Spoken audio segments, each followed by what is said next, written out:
ও বেদাতি কিয়ামত পর্যন্ত বললে আমাদের সাথে কি আসে যায়? কি কথা বলেন না কেন? ও কে বেদাতি আমরা বললো তো দেখার টাইম আমাদের নাই। এটা কোন আঙ্গুল? বুড়া বুড়া, বুড়াটা দেখাই দিলাম, জুয়ানটি দেখাইলাম না, বুড়াটি দেখাইলাম। প্রিয় নবীজি সাহাবে کرام রাসূল করিমের সামনে যাব চিন্তায় মগ্ন হয়ে মন বেজার করে বলতেছে, হুজুর আগের জমানার উম্মতরা অনেক লম্বা হায়াত পাইছে, সারাদিন রোজা রাখছে, সারাদিন জিহাদ করছে, সারা রাত জেগে জেগে নামাজ পড়ছে, জিকিরে ফিকিরে ইবাদতে কাটাইছে। মেহশরের মাঠে আমাদের হায়াত কম, নেকি কম, হাসরের ময়দানে আমরা তাদের সামনে দাঁড়ায় তো লজ্জিত হয়ে যাব। রাসূল করিমের মন বেজার হয়ে গেল, চিন্তায় কপাল ভাঁজ পড়ে গেল। নবীজি বললেন, সাহাবীরা সত্যই তো বলেছ। আল্লাহর হাবিব চিন্তায় পড়ে গেলেন, আমার উম্মতের তাহলে কি হবে? আল্লাহ পাক দেরি করলেন না, জিবরাইলকে বললেন, তাড়াতাড়ি যাও, আমার বন্ধু বেজার হয়ে গেছে, চিন্তায় পড়ে গেছে। একসাথে বলা যাবে আল্লাহু আকবার। তাড়াতাড়ি যাও, বন্ধু চিন্তায় পড়ে গেছে, যাও তাড়াতাড়ি। জিবরাইল আমিন দৌড়ে আসছে। কে বন্ধু, কেমন পীড়িত, কেমন ভালোবাসা! একজন বন্ধু বন্ধুর জন্য আল্লাহুস সামাদ রব্বি করিম তো কারো মুখাপেক্ষী না, কিন্তু হাবিব বেজার হয়ে গেছে। আল্লাহ খুশি করার জন্য তাড়াতাড়ি জিবরাইলকে পাঠাই দিয়ে বললেন, যাও আমার কালাম, আমার জবান আমার বন্ধুকে জানাও, লা ইউকাল্লিমুল্লাহ তাবদীলা কালিমাতিল্লাহ, আমি রব্বি করিমের কালামের পরিবর্তন হয় না। ইন্নাকা লা তুখলিফুল মিআদ, আমি রব্বি করিমের কোনো আইনের পরিবর্তন হয় না, ওয়াদার বরখেলাপ হয় না। বন্ধুকে যে বলো, ইন্না আনসাল্লাহু ফি লাইলাতিল কদর ওয়া মা আদরাকা মা। এ কালাম কার কালাম? আল্লাহ। এ কথা কার কথা? আল্লাহ। আল্লাহ নিজে বলতেছে, ওয়া মা আদরাকা মা লাইলাতুল কদর। ও আমার বন্ধু, আপনি কি জানেন লাইলাতুল কদর কি? ইন্না আনসালনাহু ফি লাইলাতিল কদর ওয়া মা আদরাকা মা লাইলাতুল কদর।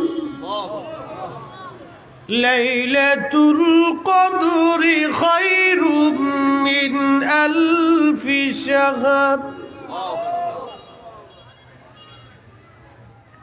হুজুর, এই কোরআন শরীফ আমি লাইলাতুল কদরে রাত্রিবেলা নাজিল করেছি। বন্ধু, আপনি কি জানেন এই কদরের রাত্র কি? আমি যে এই কদরের রাত্র আপনাকে দিচ্ছি, হাবিব আপনি কি জানেন এই কদরের রাত্র কি? ও নবীজি, এই কদরের রাত হলো লাইলাতুল কদরি খায়রুম মিন আলফি শাহর। এটা হাজার মাসের চাইতে দামি। একবার জোরে জোরে জোরে বলা যাবে কি মারহাবা?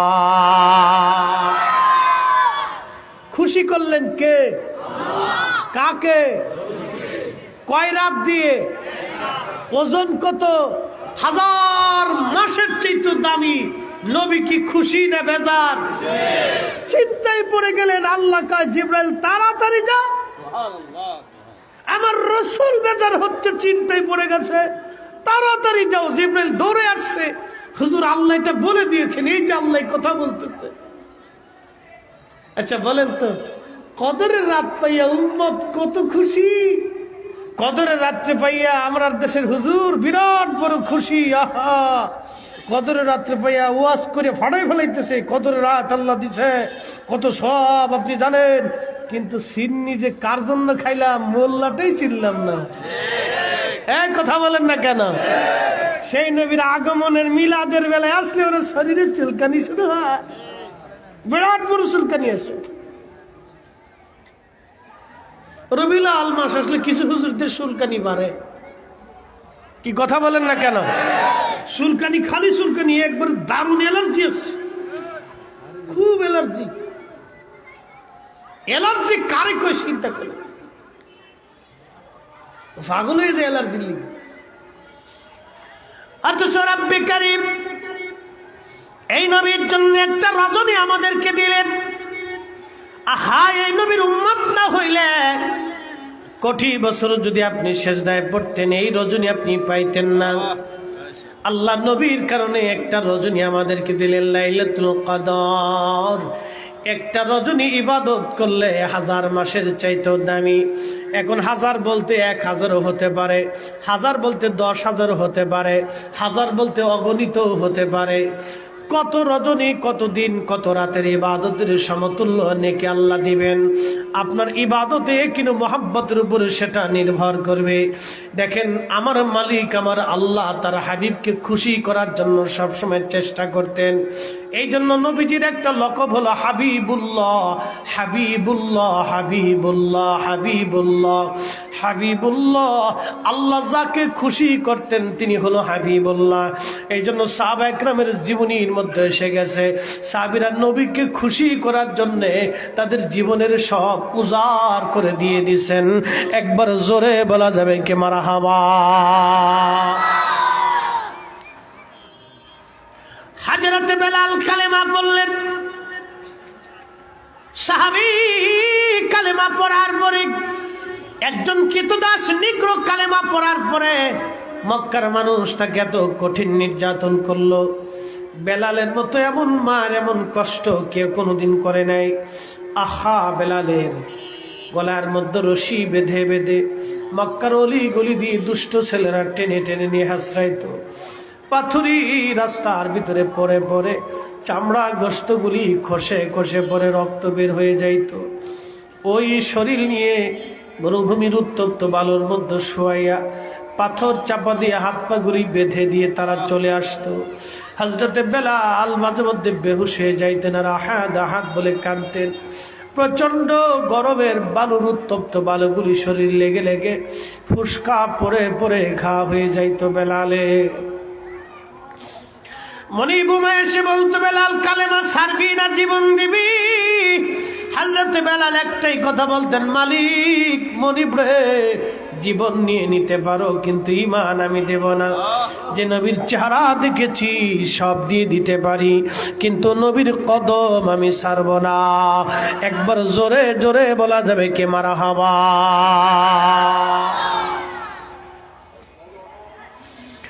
হযরত বেলাল সারা জীবন কেঁদে কেঁদে জীবন পার করলেন।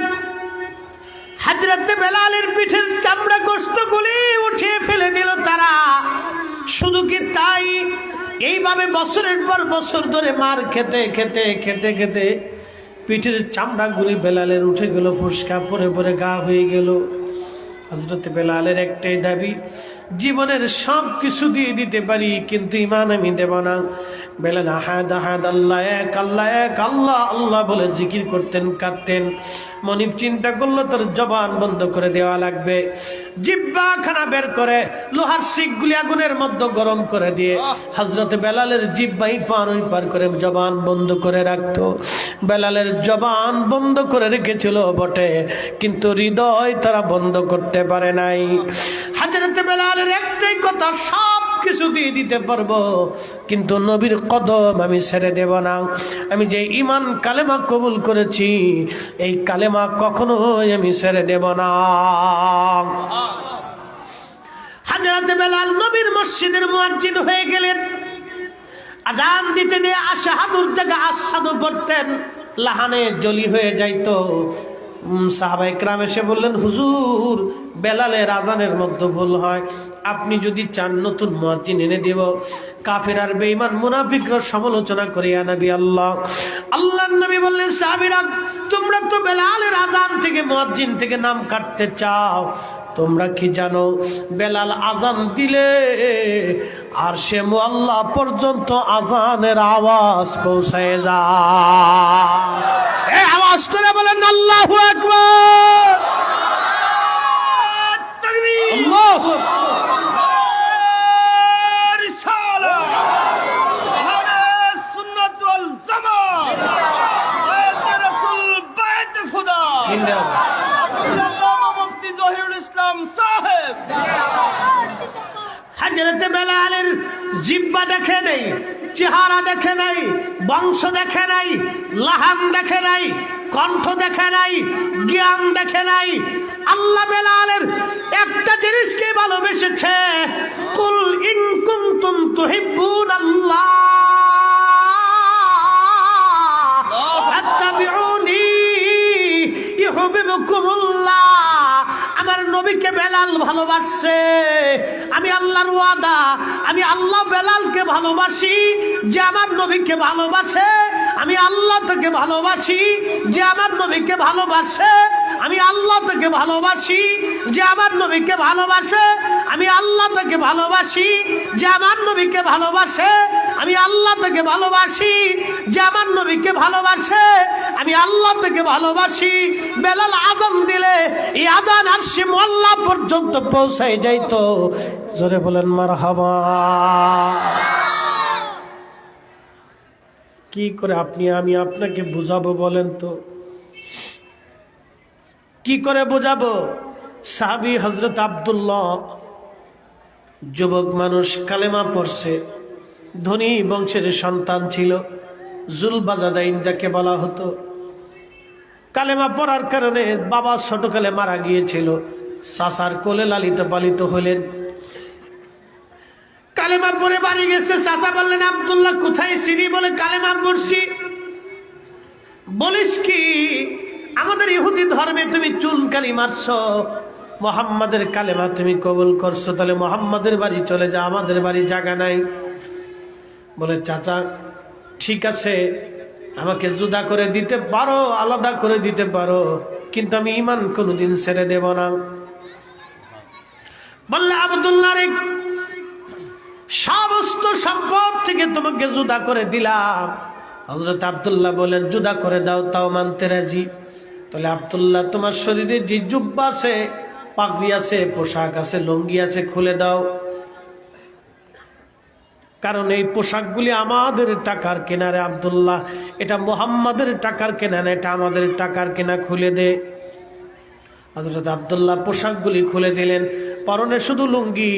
যুবকরে খুব মনোযোগ দিয়ে শুনে যাও, আজকে তোমরা আর্জেন্টিনার পতাকা নিয়ে দৌড় পারো, আর্জেন্টিনার মিছিল তোমরা দাও।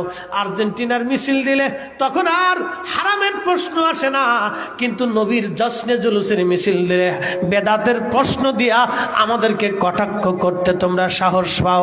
কিয়ামত পর্যন্ত কটাক্ষ করতে পারো, নবীর আগমনের জশ্নে জুলুসের মিছিল আমরা বন্ধ করব না।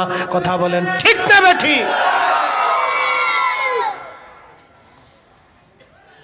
এ যুবক, সেই দিন হযরত আব্দুল্লাহর প্রেম দেখো, আর তুমি তো আর্জেন্টিনা ব্রাজিলের প্রেমে মগ্ন। বলে হুজুর খেলাটাকে ধর্মের দিকে টেনে আনেন কেন? আমি খেলাটাকে ধর্মের দিকে টেনে আনছি না, আপনি খেলা দেখেন। আমি কি টেনে আনছি? আমি এটাকে টেনে আনছি, সে যেইভাবে চুল কাটে তুমি সেইভাবে চুল কাটো, সে যেইভাবে শরীরে ছুরি লাগায় তুমি সেইভাবে ছুরি লাগাও, সে যেইভাবে ট্যাটু লাগায় তুমি শরীরে সেইভাবে ট্যাটু লাগাও। আমার ভয়টা হলো এখানে, নবী বলছেন আল মারু মা'a মান আহাব্বা, আমার উম্মতের মধ্যে যে যাকে ভালোবাসবে মেহশরের মাঠে তার সঙ্গে তার হাসর নাসর হয়ে যাবে। আমার শরীরের ভয় হলো এইখানে যুবক।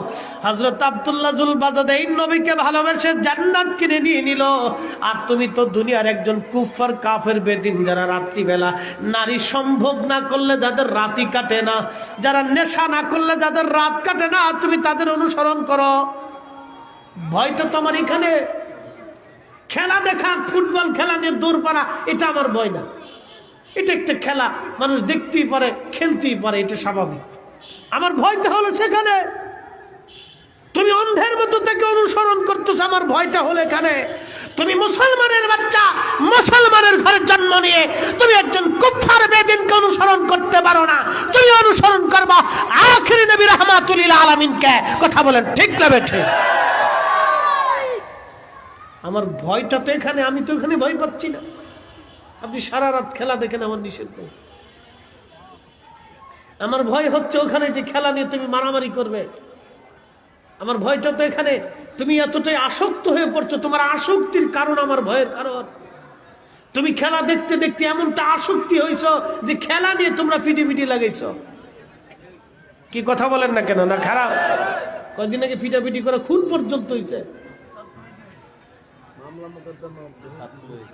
আমার ভয় তো এখানে তোমার আসক্তি আসতেছে। এটা তো একটা নেশা, মদের নেশার চাইতে মারাত্মক নেশা, ইয়াবার নেশার চাইতে মারাত্মক নেশা। খেলা দেখা, খেলা করা, এটা আমার ভয়ের কারণ না। আমার ভয়ের কারণ হলো আসক্তি। তুমি এমন একটা দিকে আসক্তি তোমাকে টেনে নিয়ে যাচ্ছে যে তোমাকে জাহান্নামের দোরগোড়া পর্যন্ত নিয়ে যাচ্ছে। তোমার আসক্তি তো হওয়ার কথা ছিল রসুলের প্রেমের দিকে, তোমার আসক্তি তো হওয়ার কথা ছিল আল্লাহ রসুলের মহব্বতের দিকে, তোমার আসক্তি তো কোরআনের দিকে হওয়ার কথা, তোমার আসক্তি তো মসজিদের দিকে হওয়ার কথা। তোমার আসক্তি এখন ফুটবলের খেলার মাঠের দিকে দৌড়াচ্ছে। কারণ কি? আমার ভয়টা তো এখানে। খেলাকে ধর্মের দিকে টানি না, এটা ধর্মের অংশ না। কিন্তু যখন আসক্তি আসবে তখন এটা বড় মারাত্মক ভয়াবহ। মারামারি পর্যন্ত হয়, পিটাপিটি পর্যন্ত হচ্ছে। প্রিয় ভাইরা আমার, হযরত জুলাইবি, হযরত আব্দুল্লাহ জুলবাজাদাইন রাসূল করিম এমন মহব্বতের সাহাবী ছিলেন, তিনি চাচাকে ডাক দিয়ে বলেন, চাচা তাহলে আপনি আমার পোশাক খুলে নিয়ে যান, কিন্তু লুঙ্গিটা আমাকে ভিক্ষা দিয়ে দেন। চাচা ডাক দিয়ে বলেন, এ আব্দুল্লাহ, লুঙ্গিটা তো আমাদের টাকার কেনা, তুমি লুঙ্গিটা ফেরত দিয়ে দাও। আব্দুল্লাহ জুলবাজাদিন লুঙ্গিটা খুলে ফেলে দিয়ে দৌড়াইয়া বাড়ির দিকে যাচ্ছে মা মা করে। ঘরের ভিতর থেকে মা ডাক দিয়ে বললেন, রে হ্যাঁ আব্দুল্লাহ, কি ব্যাপার, তুমি উলঙ্গ কেন? আব্দুল্লাহ ডাক দিয়ে বলে, মা আমার চাচা আমার সমস্ত পোশাকগুলি খুলে নিয়ে গেছে। কি জন্য নিছে আব্দুল্লাহ? বলে, আম্মা জান, আমি নবীর দরবারে যে কালেমা পড়ছি সেই জন্য সব পোশাক খুলে নিয়েছে, জমিন আর সম্পদ থেকে আমাকে আলাদা করে দিয়েছে। আব্দুল্লাহর মা ডাক দিয়ে বলতেছে, রে সন্তান, এই চাদর নে, সতর ঢাক, কোনদিন তুমি আমার কাছে আর ফিরে আসবে না। কারণ মুহাম্মাদের ধর্ম তুমি কবুল করেছ, আমাদের ইহুদি ধর্ম থেকে তুমি জুদা হয়ে গেছো।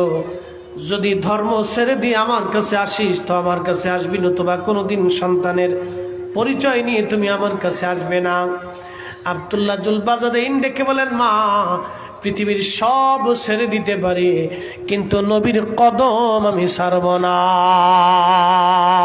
হ্যাঁ, চিৎকার মেরে বলেন আল্লাহু আকবার। ফাত্তাবিউনি ইউহিব্বুকুমুল্লাহ, আমি আল্লাহ তাকে ভালোই বাসি।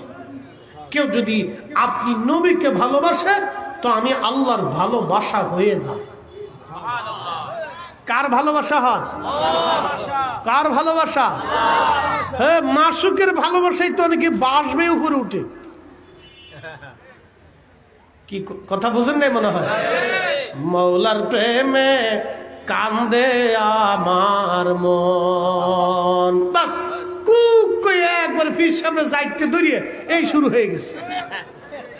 বাসবে একটা উপরে উঠে। কে মৌলার প্রেমে তুই বাসবে উপরের দিকে যাস কে? কারণটা কি? আমার প্রশ্ন তো কেন? মৌলার প্রেম আইসে ঠিক আছে, মৌলার প্রেম আসলো, বাসবে উপরে চলে গেলে, মৌলার প্রেমে বাসবে উপরে উঠে চলে যাও। আর আমরা রসুলের তাজিম ইয়া নবী সালামু আলাইহি বলে দাঁড়াইলে তোমার কাছে বেদাতার শরীরে জ্বালা ধরে যায়। তার মানে বোঝা গেল তুমি আসল মৌলার পাগল না, তুমি আসলেই শয়তানের পাগল। এটা দেখানোর নাম করছে মৌলার প্রেমে কাঁদে আমার মন। আল্লাহকে কুলিন কুনতুম তুহিব্বুনাল্লাহ, আমি আল্লাহকে, আমি মওলাকে ভালোবাসতে চাইলে আগে নবীকে ভালোবাসো। কাকে ভালোবাসো? কাকে? আমরা সুন্নিদের ভালোবাসা আগে নবী। কথা বলেন ঠিক না? নবী পাইলে আল্লাহ পাওয়া হয়ে যায়। এই ফরমান কি আমাদের না মালিকের? মালিকের সিদ্ধান্ত, আমাদের না, এটা মালিকের। এখন কেউ হয়তো বেজার হতে পারেন যে হুজুর আপনি আমাদেরকে এইভাবে টিটকারি করতে পারেন না। টিটকারি কেন করেছি জানেন? আপনি মওলার প্রেমে বাস ভাই উপরে উঠলে আপনারটা হালাল হয়ে যায়, আর আমরা রসুলের তাজিমে দাঁড়ায় গেলে আমারটা বেদাত হয়ে যায়। আমি তো এখানেই বড় হতবাক হয়ে গেছি। আসলে আপনি তো মওলার পাগল না, আপনি তো শয়তানের পাগল। কি মওলার পাগল হয়েছেন আপনি? মওলার পাগল হওয়ার আগে তো নবীর পাগল হওয়ার কথা। এক কথা বলেন না কেন? মওলার পাগল হওয়ার আগে কার পাগল হতে হবে? মওলার পাগল হওয়ার আগে নবীর পাগল হতে হবে। নবীর পাগল। এই ফরমান আমার নয়, ফরমান ও মালিকের। ও মালিক বলেছে আমি মওলার পাগল হতে হলে আগে নবীর পাগল হও। নবীর পাগল হলে আমি মওলার পাগল হয়েই যাবা। হ্যাঁ, সূত্র সহজ, আমার সূত্র না, আল্লাহর সূত্র। সূত্র আমার না, আল্লাহর। মওলার পাগল হওয়ার আগে নবীর পাগল হতে হবে। আব্দুল্লাহ জুল বাজাদিন মসজিদে নববীতে চলে গেল চাদরটা পরিহিত অবস্থায়। যে যুবক 1 ঘন্টা আগেও কোটি কোটি টাকার মালিক ছিল, সেই যুবকটার এখন আপন হয়ে গেল মাত্র চাদর এক টুকরা। চাদরখানা পরে নবীর মসজিদে চলে গেল আব্দুল্লাহ জুল বাজাদিন। যুবক, তুমি তো ফুটবলের আসক্তি হয়ে গেছে, তুমি তো অমুক নায়কের আসক্তিতে পড়েছ, তুমি তো অমুক সিনেমার অভিনেতার আসক্তির মধ্যে পড়েছ, তুমি অমুক খেলোয়াড়ের আসক্তির মধ্যে পড়ে ওই খেলোয়াড়ের চুল যেমনে কাটে তুমি সামনে কাটো, ও পোশাক যেমনে পরে তুমি তেমনে পরো, ও ট্যাটো যেমনে লাগায় তুমি সামনে লাগাও, ওর পক্ষ নিয়ে তুমি গ্রামে গঞ্জে হাটে বাজারে আরেকজনের সাথে ঝগড়া লাগিয়ে দিয়েছ, ও তুমি বাজি ধরে তার পতাকা নিয়ে 3 কিলোমিটার পর্যন্ত বাপের টাকা খরচ করে টানাচ্ছ, কিন্তু আল্লাহর ঘর মসজিদ তুমি চোখে দেখো না। গরিব মানুষ কত দুস্থ, টাকার অভাবে ওষুধ কিনতে পারে না, তুই পতাকা টানাচ্ছিস কেন? গরিব মানুষকে তুই চিকিৎসা করাইতে পারিস না। তার মানে বুঝে গেল আমি আসক্তিকে ভয় পাই, আমি খেলাটাকে ভয় পাচ্ছি না। তো তোমার আসক্তি আসছে, এমন আসক্তি যে আসক্তির জন্য তুমি অন্ধ হয়ে গেছ। তুমি যেই 3 কিলোমিটার টানিয়ে পতাকা নষ্ট করেছো, তুমি যে এই প্লাকার্ড করে তুমি টাকা নষ্ট করেছো, কই তুমি তো গরিব মানুষের 2 টাকার ওষুধ কিনে দাও নাই।